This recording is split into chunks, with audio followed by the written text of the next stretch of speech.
Hi guys, we've looked at a few cutaways in the past, and today we're going to take a look at a Lee-Enfield Rifle No.4 cutaway. One of the main drawbacks of the venerable SMLE was that it was expensive and time consuming to manufacture. The No.4 was an attempt to address this. It evolved from the experimental No.1 Mark V and Mark VI, which were trialled in the early 1920s. The key mechanical change was that the barrel was free-floated and had a heavier profile to deal with the expansion of the wooden stock. The No.4 also had a new rear aperture sight mounted further back on the receiver. With this cutaway we get a look inside the butt trap, which has a pull through and an oil bottle inside.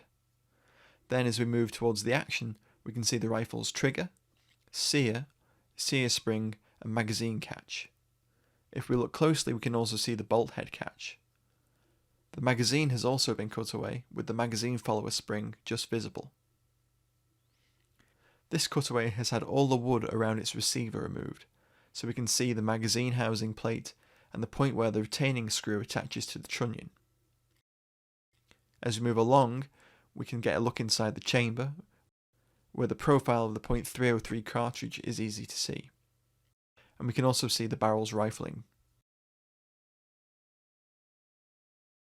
Down near the muzzle, the rifle's upper retaining band and the handguard have been cut away to show the barrel inside. The No.4 was adopted for service officially in November 1939, with just over 4 million made during World War II. We'll have a full, more in-depth video on the No.4 in the near future. Thanks for watching guys, don't forget to like, share and subscribe. If you enjoyed the video, please consider supporting our work via Patreon. We're an entirely viewer-supported project. Thanks again, and I'll see you in the next one.